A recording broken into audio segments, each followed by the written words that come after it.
I've been covering this topic quite a bit lately, and I mean to say this in all due seriousness. This is not a joke. This is quite serious. And remember, this is not a news show. This is a political platform. This is for talking points. So if you want news, go someplace else. Now, I want to discuss with you, essentially this opinion, very factually based opinion I've put together. And this is partly evidence-based, this is partly personal experience-based, largely. And this is on a controversial topic I've been discussing lately, but quite frankly, you're going to have to kill me in order to shut me up. And that is, leftists hate white people. And I mean that. Leftists hate white people. And by the way, I'm not playing the victim. I'm not trying to be a victim. I am just making a very poignant observation that also affects me personally. So don't even try the whole, oh, you're playing the victim thing, because no, I'm not. Don't even try that argument with me. Don't even. Now, this is my personal experience that I'm discussing with white leftists. They regularly make derogatory posts about their own race. Now, many people project this behavior as sort of attempting to appeal to darker-skinned peoples, a sort of pathetic attempt to appear to be a savior or to be one of the good whites or different somehow. But in my experience, what I've seen of it, it is genuine self-hatred. The white leftists do not like themselves, they hate themselves. And a couple of them, I actually got to admit that they did. More or less. It wasn't a direct admission, but the logic of the responding statement was undeniable. They all were all but saying that they hated themselves. And that is the end product of the left-wing ideology if you're white. You become a self-hating, weird, white savior complex ghoul, I guess. A sort of golem-like being. Not in the literal sense, but in your behavior. You would look like Gollum if your outside reflected your inside, in this case. But yeah, there was this one chick I found on Twitter saying hateful things. I called her a hate-filled bigot, and she didn't even disagree with me. And yes, she was white. She owned up to it. The context of the situation clearly indicated that she thought that she was a hate-filled bigot not because she was saying hateful things, but that she was that automatically simply because of her skin color. That's where a lot of these people are at in their headspace, or where they are at in their minds. And there's a few others like that as well. But that one in particular stands out in my mind as being uniquely grotesque in this case. And if you remember, these leftists were for a long time pushing the ideas like white guilt. And these ideas are heavily associated with leftism. The idea that because you have the same skin color as an evil villain from forever ago, that you therefore have to feel guilty for the decisions they made. Simply because you supposedly benefit from it, although please demonstrate the benefit. You know, we're still waiting on a practical demonstration of this idea of white guilt or white privilege. We're still waiting on it. The ideas work on paper, but we're still waiting for a material demonstration of that reality, if it exists. And we're probably never going to see one. For one of two reasons. Either A, there is no practical reality, and it's all just imagination on paper, or they're not intelligent enough to give us a practical example. So there's no way we're going to see it either way. And I would say that the second scenario is probably fairly likely, that we could be benefiting in some way, but these leftists are simply not intelligent enough to demonstrate it. Because most of them, they parrot out almost identical talking points. Their intelligence is limited to the level where they're only able to march with one another in lockstep. They really don't have the ability to think for themselves. Probably because they've never used it, Or they did use it at one point, and it simply, that ability of the brain simply atrophied from non-use. It's the narrative of nature. You use it or lose it. If you have the ability to think for yourself, but choose not to use it, and you go on for years and years not using it, eventually you won't have it anymore. Because Mama Nature has decided, okay, you're not using this, so you obviously don't need it, pluck, and now you don't have it. So it's in all likelihood, these leftists, if things like white guilt and white privilege are legitimate, not just on paper, they likely lack the intelligence to make a practical demonstration. And I do not mean that in a derogatory manner, by the way. At least not entirely. There might be a bit of a derogatory intention on my part. My emotions are present in this topic. But ultimately, that is generally what I believe. Anyway. Now, I wanted to take the discussion towards the practice of using negative language, turning people against one another. Now, there are famous examples such as Joseph Stalin creating this term kulak, and then applying that label with all manner of negative connotation and negative feelings, negative emotions, and then taking that label and slapping it on whoever he wanted the people to be against, so he could abuse those people with impunity. In this case, it was farmers, so he could take their land and give it to whomever he wanted without suffering any consequence. This is a common tactic of using negative language to turn people against a particular group. There are some right-wingers guilty of this, using the term SJW or woke as a kind of pejorative in an attempt, possibly even sad attempt, to turn people against the left. And trust me, if you're one of those guys who do that, we don't need you to do that. These people are crazy enough that they will probably do that themselves. They don't need you. Normal people will turn against them eventually. It's only a matter of time. That's how whacked out and psycho these people are. Which is probably why they have this tactic of introducing all of their ideas slowly, one piece at a time, like the layers of an onion, so they don't come off as insane. Still, many people, it's sort of like a cult. That's many how cults operate, actually. They reveal every little piece at a time. We actually have this little cult over in Yelm, Washington, not far from where I live. It's called Ramtha's School of Enlightenment, created by J.Z. Knight. They do that exact same process of introducing the cult doctrine slowly, piece by piece, so they don't look crazy. And by the time they give you the really crazy shit, you're already halfway indoctrinated already, and so by now it doesn't seem so crazy because you've already accepted everything else. It's very manipulative. And of course, they teach crazy things in Ramtha's school. They teach that Yahweh, the God of the Bible, is going to come back with a spaceship full of reptiles, and then they're going to eat everybody, except those who bear the special mark of Ramtha's protection.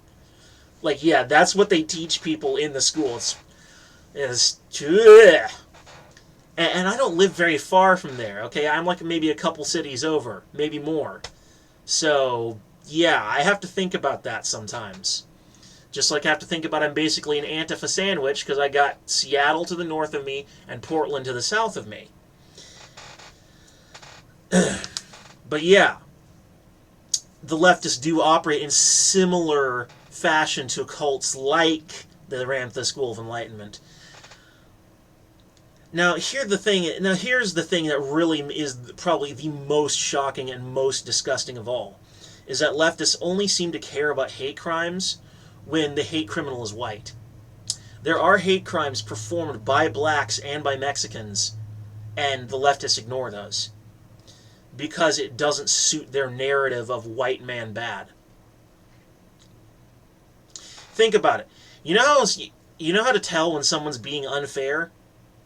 Is when they're only citing negative criticisms. They never cite any positive criticisms. They're all cons and no pros. That's a clear sign that someone's unfair. Another clear sign is when they purposely go looking for negatives to mention and only find them. And that is how many of these leftists will speak on the issue of a white person. They will always speak in negative terms only. They never say anything positive, ever, that I have ever seen. Or anyone else has ever seen, for that matter. So that's a clear sign that there's some very powerful emotional bias involved. And the thing is, when the Stop Asian Hate hashtag first appeared, the leftists were all for it. That is, until more and more CCTV footage was emerging, showing that the hate criminal in question was typically a black male. It was black people attacking elderly Asians. As soon as that came out, they dip out of the hashtag entirely and they disappear. And they do not discuss it any further. Even any that remain within the hashtag were desperately going through the most insane mental gymnastics possible to bring the whole conversation back to the notion of, quote, white supremacy.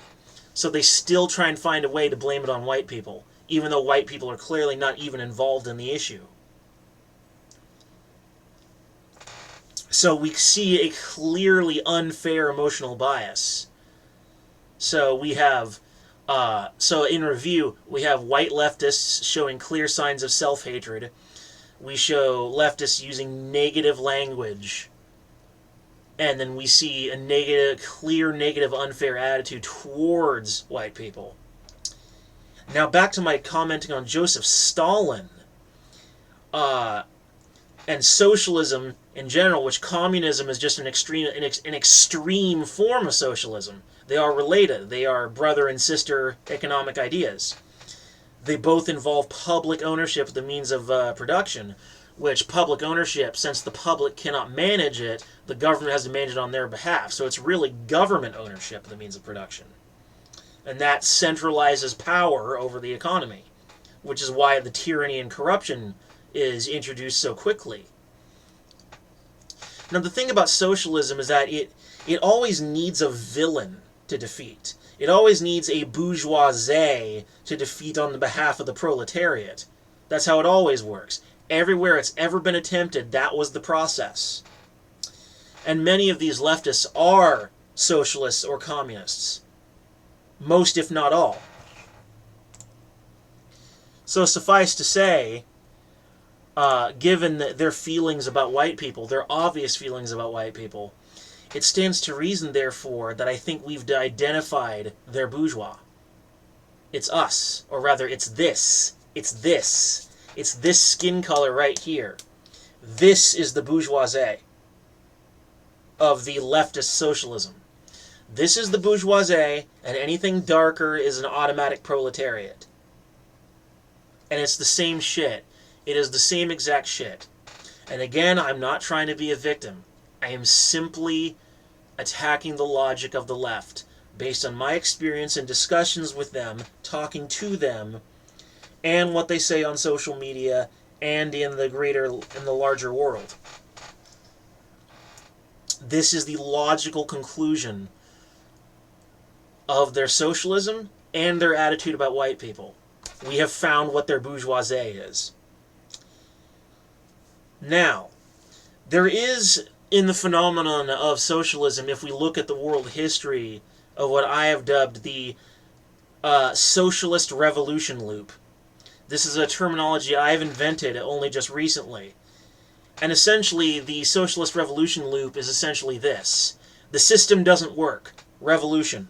The system doesn't work. Revolution. The system doesn't work. Revolution. The system doesn't work. Revolution. It just keeps going around in a circle. Hence why every time socialism fails, they revolve and try again. Revolve and try again. They first start with capitalism, saying capitalism isn't working for us. Revolution. They restart. Venezuela happens. Oh, that's not real socialism. Let's try it again. Revolution. The system's not working. That wasn't real socialism. Revolve. Try again. And they just keep that same process, saying that wasn't, and every time they talk about the previous loop, oh, that wasn't real socialism. It's the same thing. It's the socialist revolution loop. And they just keep going back through this feedback loop of the system doesn't work, revolution. This is what we have to look forward to in the future in America if these people are not essentially put in their place. I am not making a call to violence, by the way.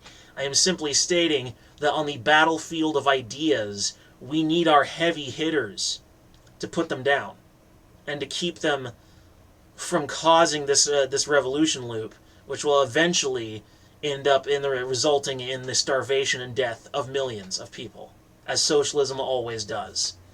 Either that, or the destruction of infrastructure, or the wasting of resources, or whatever other issue that may come across. So yeah, there you have it.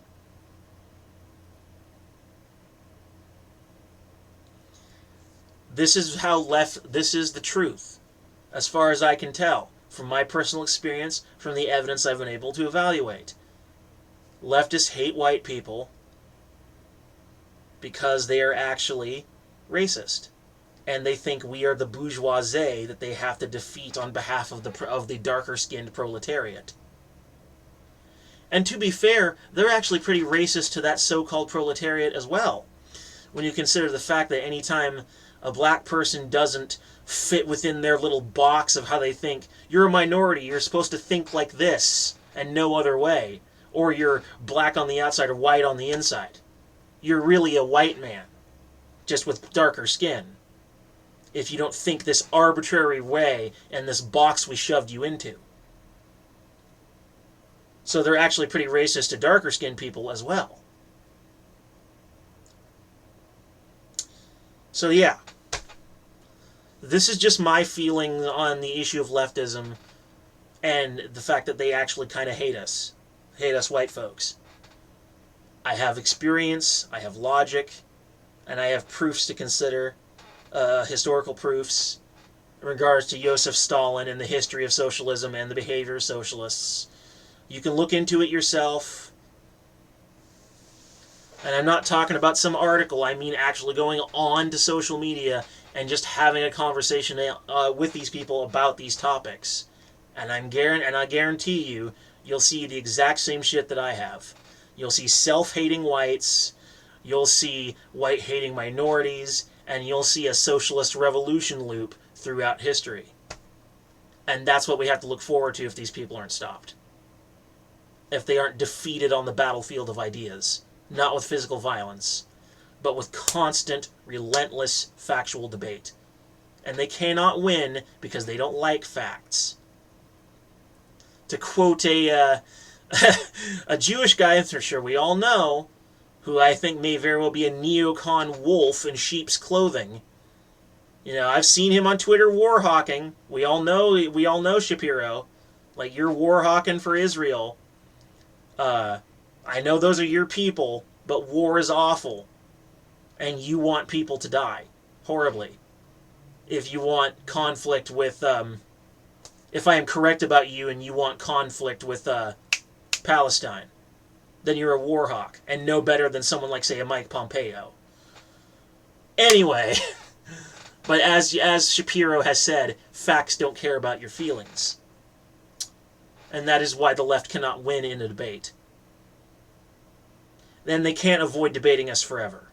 They certainly can't. Plus, we can always primary their politicians and actively keep them out of the halls of power, and we should, because of that socialist revolution loop. You know they'll do it. Oh, the system's not working. Revolution. The system's not working. Revolution. The system's not working. Revolution. They'll do it again and again and again, just like a rotary phone. Anyway, peace, tschüss.